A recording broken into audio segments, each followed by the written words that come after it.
الحمد لله نحمده ونستعينه ونستغفره ونؤمن به ونتوكل عليه ونعوذ بالله من شرور أنفسنا ومن سيئات أعمالنا من يهده الله فلا مضل له ومن يضلله فلا هادي له ونشهد أن صدق الله العظيم إن الله وملائكته يصلون على النبي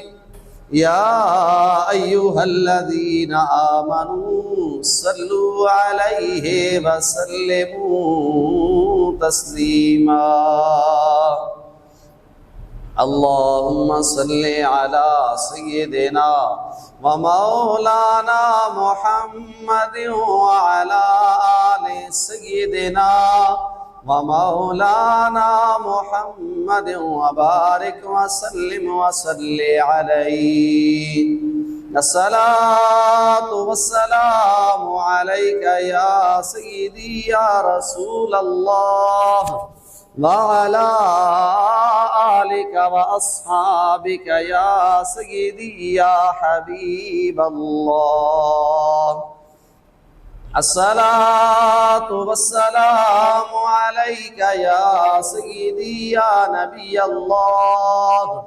وعلى آلك وأصحابك يا سيدي يا جد الحسن والحسين۔ تمام حمد اس خالق کائنات اور مالک لم یزل کے لیے، اور درود حضور سرور کائنات شفیع معظم نور مجسم جناب محمد مصطفیٰ صلی اللہ علیہ وآلہ وسلم کی ذات بابرکات کے لیے۔ برادران اسلام، اللہ کریم کا شکر ہے اس مالک نے ایک مرتبہ پھر حالت ایمان میں چند گھڑیاں اپنی بارگاہ میں حاضر ہونے کا شرف عطا کیا ہے۔ ماہ ربیع الاول شروع ہو چکا ہے۔ آج چند باتیں اسی ماہ مقدس کے حوالے سے، آج 4 ربیع الاول ہے۔ یہ وہ ماہ مقدس ہے جس ماہ مقدس میں اللہ کریم نے ہمیں وہ نعمت عطا فرمائی ہے، وہ رحمت اور وہ فضل فرمایا ہے ہمارے اوپر کہ کائنات میں اس سے بڑی کوئی نعمت نہیں ہے، کائنات میں اس ذات سے بڑی کوئی رحمت نہیں ہے، اور کائنات میں اس سے بڑا اللہ کریم کا اور کوئی بھی فضل نہیں ہے۔ یہ وہ ماہ مقدس ہے، اس ماہ مقدس میں اللہ کریم نے اپنے محبوب کریم صلی اللہ علیہ وآلہ وسلم کو اس کائنات میں مبعوث فرمایا ہے۔ سرکار کے آنے سے پہلے اگر آپ دیکھیں تو حالات بڑے دیگرگوں ہیں، لوگ ظلم و ستم کا شکار ہیں، اور اتنے بڑے ظالم لوگ ہیں، اتنا بڑا ظلم کرتے ہیں کہ المختصر کوئی ماں کو کندھوں پہ اٹھاتا ہے، گلی کوچوں میں اور بازار میں آواز لگاتا ہے کہ یہ میری ماں جس نے مجھے پیدا کیا ہے یہ بوڑھی ہو چکی ہے کوئی اسے خریدنے والا، میرے کسی کام کی نہیں رہی ہے، مجھے چند پیسے دے اور میری بوڑھی ماں کو خرید لے۔ وہی انسان جو حضور کے آنے سے پہلے اپنی بیٹی کی پیدائش پر اتنا سیختا ہوتا تھا، اتنا غصہ کیا کرتا تھا کہ زمین میں گڑھا کھود کر وہی بیٹی جس کو اس کی بیوی نے 9 مہینے پیٹ میں پالا ہے، اور وہی بیٹی کہیں نہ کہیں جو اس کی ماں کی شکل میں اس کے گھر میں موجود تھی، اس کی بیوی اور بہن کی شکل میں موجود تھی، وہی بیٹی جب گھر میں پیدا ہوتی تھی گڑھا کھود کر اسے زمین کے حوالے کر دیتا تھا، زندہ زمین کے حوالے کر دیتا تھا، درگور کر کے قتل کر دیتا تھا۔ ایک ایک اونٹ کو پانی پلانے کی باری پر لڑائی اتنی ہوتی تھی کہ 2 اونٹ ہیں نا آئے ہیں، اب ایک جو بعد میں آیا ہے اس نے پانی پہلے پلا لیا ہے، لڑائی ہو گئی دونوں میں، پھر آپس میں اب 2 بندوں میں لڑائی 2 گھروں تک پہنچی، دو گھروں کی لڑائی دو خاندانوں تک پہنچی، اب دو خاندانوں کی لڑائی دو قبیلوں تک پہنچی، دو شہروں تک پہنچی، حتیٰ کہ اونٹ کو پانی پلانے کی باری آگے لے جانے کے بدلے میں اس لڑائی اتنی دور تک پہنچی کہ ہزاروں لوگ قتل ہو گئے۔ اتنی صفات انسانیت ہو چکی تھی، اتنا ظالم ہو چکا تھا یہ انسان سرکار کے آنے سے پہلے، اسے اپنا آپ ہی نہیں معلوم تھا، یہ اپنا آپ کھو چکا تھا، کسی کی قدر نہیں تھی، کسی کا احساس نہیں تھا، کسی دوسرے بندے کی فکر نہیں تھی، ایک اپنی ذات کا خیال رکھا کرتا تھا۔ لیکن اللہ کریم نے امت مصطفیٰ صلی اللہ علیہ وآلہ وسلم پر، اس کائنات پر، اس زمین پر اس مالک نے اپنا احسان فرمایا، اپنا فضل فرمایا، اپنی رحمت کی صورت میں اپنے محبوب کریم صلی اللہ علیہ وآلہ وسلم کو ہمارے درمیان مبعوث فرمایا۔ اور میرے مالک نے فرمایا قل بفضل اللہ وبرحمتہ فبذلک فلیفرحوا۔ آج ہم ایک اسی آیت کے متعلق کی وضاحت کریں گے اور پڑھیں گے، چند ایک اور آیتوں کو جوڑ کر صرف قرآن کے حوالے سے، کہ ہم جو میلاد مناتے ہیں، ہم جو حضور علیہ الصلوۃ والسلام کی ولادت پر خوشی کا اظہار کرتے ہیں، قرآن اس بارے میں حکم کیا دیتا ہے؟ بعد میں آتا ہے کہ صحابہ کرام کا عمل کیا تھا، بعد میں آتا ہے کہ ائمہ کرام یا ائمہ دین کا فتویٰ یا معمول کیا تھا۔ سب سے پہلی بات ہے کہ اللہ کا قرآن کیا کہتا ہے۔ میرے مالک نے فرمایا قل، اے میرے محبوب اپنی زبان سے زمانے والوں کو خبر دے دیجیے بفضل اللہ وبرحمتہ، کہ جب بھی تم پر اللہ کا فضل ہو جائے، اللہ کی رحمت ہو جائے، فبذالک فلیفرحوا، تو اس فضل اور اس کرم کے بدلے میں، اس فضل اور اس رحمت کے بدلے میں تم نے خوشی کرنی ہے، تم نے چرچا کرنا ہے۔ یہ سادہ سا ترجمہ ہے، آپ کہیں سے بھی قرآن کسی کا بھی کھول لے، کسی مکتبہ فکر سے بھی تعلق رکھنے والا حکمندہ اس کا لکھا ہوا ترجمہ کھول لے، یہی لکھا ہے کہ محبوب ان لوگوں کو کہہ دیجئے کہ جب تم پر اللہ کا فضل ہو، اللہ کی رحمت ہو، تو تم نے اس فضل کو حاصل کرنے کے بعد، اس کرم اور رحمت سے فائدہ حاصل کرنے کے بعد تم نے اس پر خوشی کا اظہار کرنا ہے۔ پھر بندہ اللہ کی بارگاہ میں ذکر کرے، مالک خوشی تو پھر پیسے سے ہوتی ہے، خوشی تو خرچے سے ہوتی ہے، بغیر خرچے کے خوشی نہیں منائی جاتی ہے۔ گھر میں بیٹا پیدا ہوا ہے، خوشی ہے تو خرچہ ہوتا ہے، شادی ہے خوشی ہے تو خرچہ ہوتا ہے، کوئی بھی خوشی ہو خرچہ تو کرنا پڑتا ہے خوشی پہ۔ تو مالک کریم نے اس بات کا بھی جواب دے دیا، فرمایا ہوا خیر مما یجمعون، اے سوچنے والے تیرے ذہن میں گمان میں یہ بات آ رہی ہے کہ میں خوشی مناؤں گا تو خرچ کرنا پڑے گا۔ فرمایا وہ جو تو جمع کر کے رکھتا ہے، وہ جو اپنے پاس سیو کر کے محفوظ کر کے رکھتا ہے، فرمایا یہ ہمارے محبوب کے آنے کی خوشی میں، فضل اور رحمت کے ملنے کی خوشی میں اگر تو خرچ کرے گا تو فرمایا یہ جمع کرنے سے زیادہ بہتر ہے۔ تیرا جمع کرنا اتنا بہتر نہیں ہے جتنا اللہ کے فضل اور رحمت پر خوشی منانے کا ہم تجھے خرچے کا حکم دے رہے ہیں۔ اب ہم یہاں آئے مبارکہ میں دو چیزوں کا ذکر ہے، بات سمجھیں گے تو آسان ہوگی آپ کے لیے۔ طرح طرح کے سوالات بھی ہیں، سوشل میڈیا کا دور بھی ہے، ہر بندہ اپنے تئیں مفکر بنا بیٹھا ہے۔ 1400 سال سے جو ایک معمول چلا آتا ہے، پھر اسے بدعت کہہ دیا جاتا ہے، اسے کہیں نہ کہیں گستاخی کہہ دیا جاتا ہے، اسے مکروہ کہہ دیا جاتا ہے، اسے خلاف سنت کہہ دیا جاتا ہے۔ بھائی 1400 سال سے چلا آتا ہے، کیا درمیان میں کوئی عالم نہیں گزرا ہے، کوئی ایسا مسلمان نہیں گزرا ہے جو بتاتا؟ یہ 200 سال سے صرف کام چلتا آ رہا ہے کہ لوگ اس کام کو جائز ہی نہیں کہتے ہیں۔ دو باتیں ذکر ہیں اس آیہ مبارکہ میں، دو چیزوں کا ذکر ہے۔ فرمایا اللہ کا فضل مل جائے، اللہ کی رحمت مل جائے۔ فضل اور رحمت ایک تو اس بات کا ذکر ہے، اگلا ذکر ہے کہ تم نے خوشی کرنی ہے۔ اب ہم اس آیہ مبارکہ کے سہارے سے ہی قرآن کریم کے چند ایک مقامات سے یہ سیکھیں گے، پڑھیں گے اور قرآن سے ہی پوچھیں گے کہ قرآن تم ہمیں بتا کہ حضور کی ذات کیا ہمارے لیے فضل ہے یا نہیں، حضور علیہ الصلوۃ والسلام کی ذات کیا ہمارے لیے نعمت رحمت ہے یا نہیں۔ تو قرآن کریم کی بارگاہ میں اگر سوال کرے کہ قرآن تم ہی ہمیں بتا، کہ اگر ہم تجھ سے پوچھے کہ تو نے یہاں اس آیہ مبارکہ کی ابتدا کی ہے تو بڑے بھاری لفظ سے حکم تھا اس مالک کا وہ کہہ دیتا، لیکن فرمایا کل، اے محبوب آپ ان لوگوں کو پیغام دے دیجئے۔ تو کل لفظ کا مطلب ہے پیغام تو سرکار نہیں دینا تھا، حضور نے ہی آیت سنانی تھی، لیکن چند ایک خاص آیتیں ہیں، خاص احکام ہیں جن سے پہلے لفظ کل لگایا گیا ہے۔ کل سے مراد ہے حضور آپ کہہ دیجئے، جیسے کل هو اللہ احد، بڑی ضروری اور بڑی اہم بات تھی توحید کے لیے۔ سورہ اخلاص کا ذکر فرمایا، وہ مالک جو شرک سے پاک ہے، شرک کو جائز بھی نہیں سمجھتا ہے، اور اتنا وہ مالک کریم شرک سے نفرت کرنے والا ہے کہ فرمایا ان اللہ لا یغفر ان یشرک بہ ویغفر ما دون ذلک، فرمایا زمانے بھر کے گناہ لے کر آ جاؤ، ہو سکے ہم تمہارے سارے گناہوں کو معاف کر دیں گے، لیکن اگر شرک لے کر آئے تو فرمایا ہم تمہارے شرک کے گناہ کو کبھی معاف نہیں فرمائیں گے، کبھی مغفرت نہیں فرمائیں گے ایسے بندے کی جو ہمارے ساتھ کسی کو شریک ٹھہراتا ہوگا۔ وہ مالک اپنی توحید اور اخلاص والی صورت میں بھی اگر ذکر کر رہا ہے تو اپنے محبوب کا کہ کل، اے محبوب آپ کہہ دیجئے۔ کہیں فرمایا کل ان صلاتی و نسکی و محیای و مماتی للہ رب العالمین، چند ایک اہم امور کا ذکر کیا تو فرمایا محبوب آپ کہہ دیجئے۔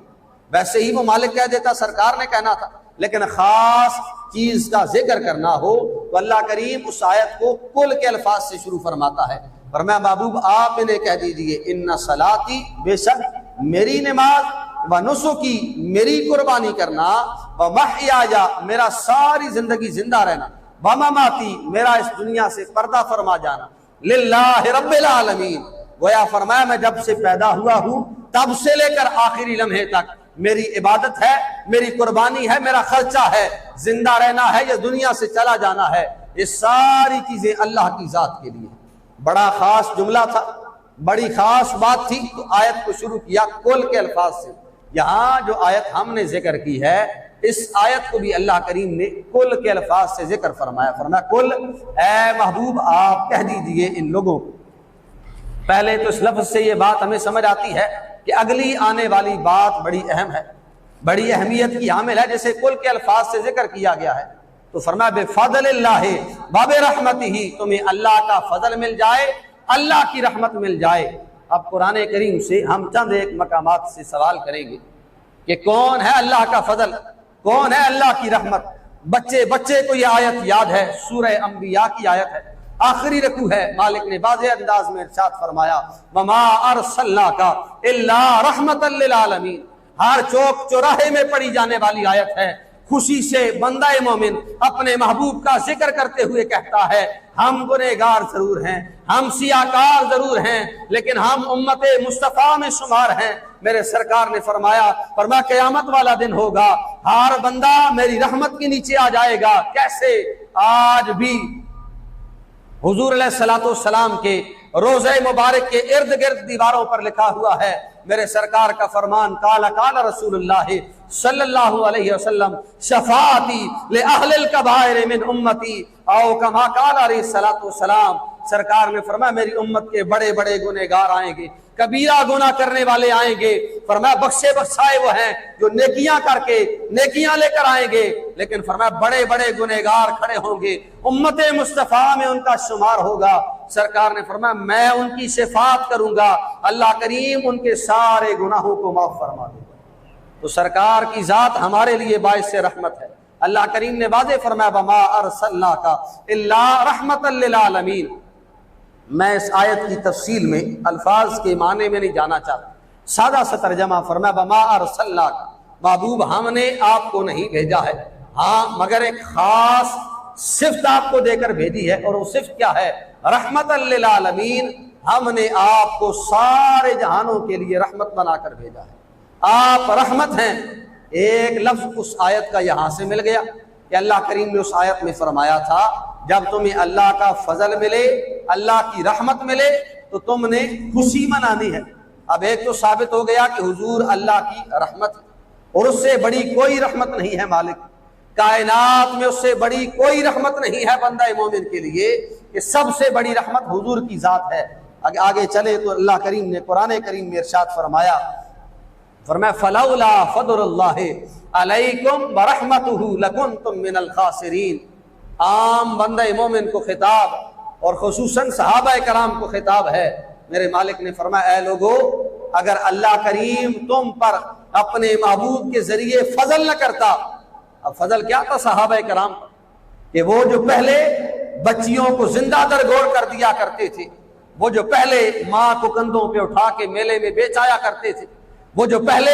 ایک ایک ذرا سی بات پر ہزاروں لوگوں کی خون ریزی کر دیا کرتے تھے، لڑائی جھگڑے انتہا پر تھے، انسان کی سفاکیت ظلمیت انتہا پر تھی، لیکن اللہ کے محبوب آئے، فضل ہوا حضور کی صورت میں ہمارے مسلمانوں کے اوپر، تو فرمایا فلولا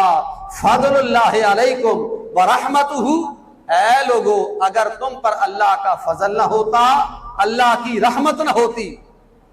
اس آیت میں بھی دو چیزوں کا ذکر ہے، یہاں بھی اس آیت میں دو چیزیں آ گئی ہیں، سارا قرآن ہے۔ فرمایا اگر اللہ کا فضل مل جائے، اللہ نہ ملتا، اللہ کی طرف سے رحمت نہ ملتی، لکنتم من الخاسرین، تو فرمایا تم بڑا خسارہ اٹھانے والوں میں سے ہو جاتے،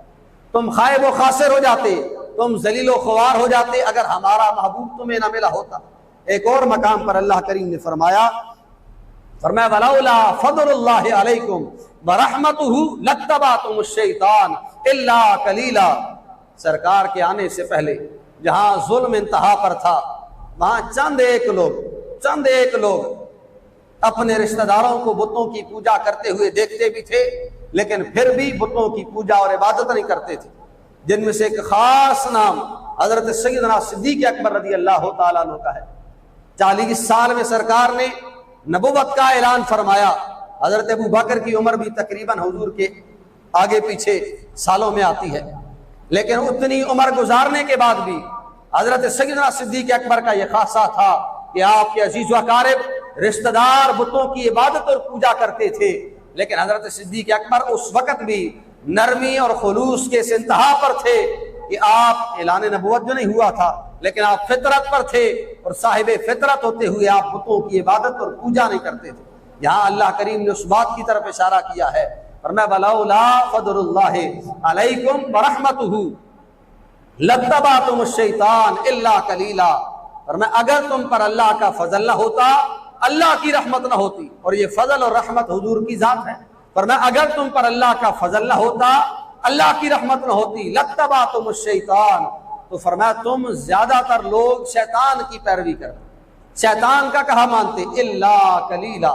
مگر بہت کم لوگ اس وقت بھی پاک اور صاف رہتے، جس طرح کہ حضرت سیدنا صدیق اکبر تھے۔ پھر آگے چلتے ہوئے قرآن کریم کو اگر آپ کھولیں،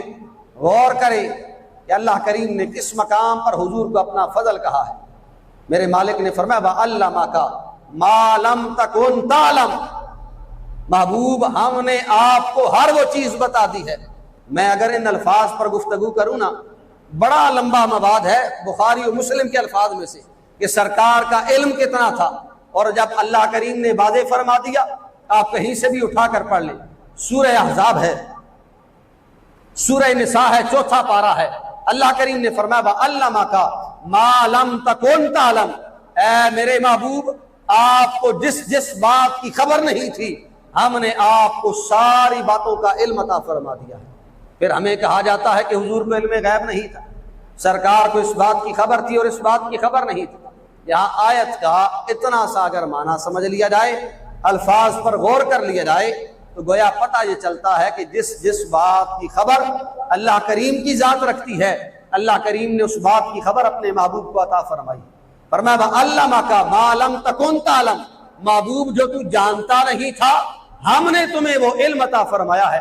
قطعاً ہمارا یہ عقیدہ نہیں ہے، تھوڑے سے الفاظ کی ہیر پھیر ہے جس میں اختلاف آتا ہے، میں اس بات کا بھی ذکر کرتا جاؤں کہ بعض لوگ کہتے ہیں کہ آپ جی مانتے ہیں کہ حضور کو کلی علم غیب تھا، قطعاً ہمارا یہ عقیدہ نہیں۔ عقیدہ ہمارا یہ ہے کہ قرآن کی آیت ہے وَمَا كَانَ اللَّهُ لِيُطْلِعَكُمْ عَلَى الْغَيْبِ وَلَٰكِنَّ اللَّهَ يَجْتَبِي مِن رُّسُلِهِ مَن يَشَاءُ، مالک نے خود فرمایا تمہارے رب کی یہ شان نہیں ہے کہ وہ کسی کو غیب کی خبریں دے، لیکن ہاں رسولوں میں سے جسے چاہتا ہے یجتبی وہ چن لیتا ہے، اور اللہ کریم اسے غیب کی خبریں عطا فرمایا کرتا ہے۔ ہمارا یہ عقیدہ ہے کہ جس بات کی خبر اللہ کریم نے اپنے محبوب کو عطا فرمائی ہے، سرکار کو اس بات کا علم ہے۔ حضور کو اللہ کے بتائے ہوئے بغیر ایک بات کی بھی خبر نہیں تھی۔ یہ کسی کا عقیدہ نہیں ہے 1400 سال میں کہ سرکار رب کی ذات کے علاوہ کچھ جانتے تھے۔ جو بھی جانتے تھے، جس بات کی بھی خبر رکھتے تھے، جو بھی غیب کا علم یا خبر ہوا کرتی تھی، وہ اللہ کریم بتاتا تھا تو سرکار کو اس بات کا علم ہوا کرتا تھا۔ رب کے بتائے بغیر سرکار کسی بات کی خبر یا علم نہیں رکھا کرتے تھے۔ اب اللہ کریم نے اس احسان کا ذکر فرمایا تو فرمایا وَعَلَّمَكَ مَا لَمْ تَكُنْ تَعْلَمْ، محبوب ہم نے آپ کو وہ کچھ سکھا دیا ہے، وہ علم عطا فرمایا ہے جو آپ نہیں جانتے تھے۔ تو یہ کیا ہے؟ فرمایا وَكَانَ فَضْلُ اللَّهِ عَلَيْكَ عَظِيمًا، محبوب ہم نے آپ پر فضل عظیم فرما دیا ہے، بڑا فضل فرما دیا ہے اپنے محبوب پر۔ میں اپنی اس پہلی آیت کی طرف آؤں تو اللہ کریم نے فرمایا قُلْ بِفَضْلِ اللَّهِ وَبِرَحْمَتِهِ فَبِذَلِكَ فَلْيَفْرَحُوا، اے محبوب زمانے والوں کو خبر دے دیجئے کہ جب تم پر اللہ کا فضل ہو جائے، اللہ کی رحمت ہو جائے، تو تم نے اس فضل اور رحمت کے ملنے کے بعد خوشی کا اظہار کرنا ہے۔ یہاں حضرت ابن عباس رضی اللہ تعالیٰ عنہ، آپ کے الفاظ سنتے جائیں، حضرت ابن عباس رضی اللہ تعالیٰ عنہ اس آیت کی تفسیر کرتے ہوئے لکھتے ہیں کہ یہاں فضل سے مراد علم ہے اور رحمت سے مراد حضور کی ذات ہے۔ فضل سے مراد علم رسول ہے اور رحمت سے مراد حضور کی ذات رحمت ہے۔ تو یہاں اس دوسری آیت کو اگر ساتھ ملائیں کہ وَعَلَّمَكَ مَا لَمْ تَكُنْ تَعْلَمْ وَكَانَ فَضْلُ اللَّهِ عَلَيْكَ عَظِيمًا، کہ سرکار کو علم عطا کر کے مالک نے فرمایا محبوب ہم نے آپ پر بہت بڑا فضل فرمایا ہے کہ آپ کو علم عطا فرمایا ہے۔ تو یہاں ان دو باتوں کا ذکر ہے کہ محبوب ہم نے آپ کو علم عطا کر کے فضل فرمایا ہے برحمت ہی، اور آپ کو دنیا میں بھیج کر زمانے والوں پر اپنی رحمت کا اظہار فرمایا ہے۔ اور جب یہ ہو جائے تو فرمایا فَبِذَلِكَ فَلْيَفْرَحُوا، اس بات پر اللہ کی طرف سے تمہیں احسان ہو، فضل اور رحمت ملے تو تم نے خوشی منانی ہے۔ میں اس بات کی نشاندہی کرتا جاؤں بڑے واضح انداز میں کہ ہر وہ کام جو کسی بھی مذہبی صورتحال کا سہارا لے کر کیا جائے اور وہ ہو شریعت مطہرہ کے مخالف، ان لوگوں کا اس کام کا اہل سنت و جماعت سے کوئی تعلق نہیں ہے۔ خوشی منانے کی حد اور اس حد کے دائرے میں رہتے ہوئے آپ خوشی منائیں، اور یہ ایک دور کے تقاضے بھی ہوا کرتے ہیں۔ اگر آپ دیکھیں ہر دور میں خوشی منانے کا انداز علیحدہ ہوا کرتا ہے۔ اب تھوڑا عرصہ پہلے چلے جائیں، آپ میں سے جو بزرگ لوگ بیٹھے ہیں، شادی بیاہ پر خوشی منانے کا طریقہ کیا تھا کہ روٹی کھلاتے تھے، 1000 بندہ بھی ہوتا تھا تو نیچے بیٹھ کر انہیں کھلا دیا کرتے تھے، ایک رواج تھا۔ لیکن اب جب نیچے بٹھایا جائے ولیمے والے دن تو کیا کوئی بٹھاتا ہے؟ ہم اپنی توہین سمجھتے ہیں، آنے والی کی عزت میں فرق آتا ہے کہ ہم بڑے بڑے لوگوں کو بلا رہے ہیں اور ہم انہیں زمین پر بیٹھ کر کھلائیں گے۔ تو یہ کیا ہے؟ یہ دور کے تقاضے ہیں کہ اپنے اپنے دور میں خوشی منانے کا اظہار علیحدہ ہوا کرتا ہے۔ اگر آپ حضور کے صحابہ کرام کی بارگاہ میں چلیں، آدھی رات کا وقت ہے، میرے کریم محبوب اپنے کاشانہ نبوت سے نکلتے ہیں، صحابہ کرام مسجد نبی میں بیٹھے ہیں، سرکار نے فرمایا صحابہ بتاؤ تو صحیح، ما اجلسکم، آدھی رات گزر چکی ہے، کیا کر رہے ہو یہاں بیٹھ کر؟ انہوں نے کہا نحن نحمدہ ونذکر اللہ علی ما ہدانا، اے اللہ کے محبوب ہم اللہ کا ذکر کر رہے ہیں، اس کی حمد اور ثنا کر رہے ہیں، ومن علینا بک یا رسول اللہ، اور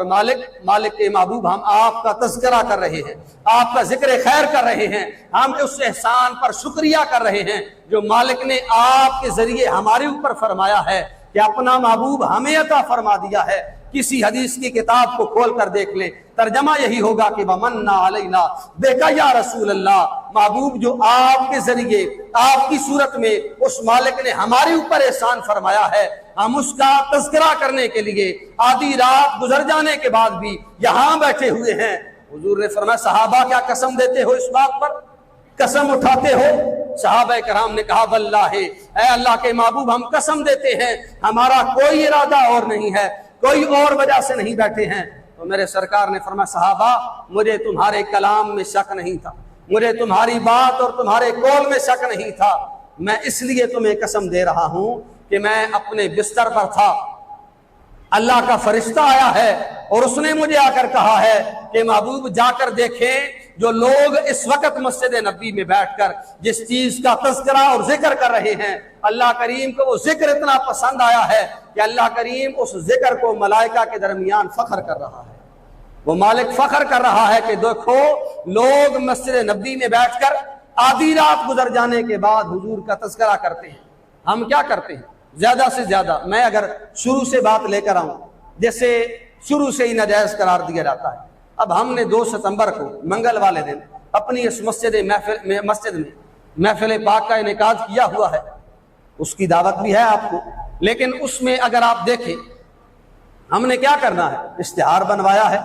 لگا دیا ہے۔ دور کے تقاضے کے حساب سے تشہیر کرنا بھی ضروری ہے کہ ہم لوگوں کو بلا رہے ہیں۔ اب اس میں کیا ہوگا، ہم غیر ضروری وقت بھی نہیں لگاتے ہیں، ہم نے ایک مختص وقت رکھا ہوا ہے،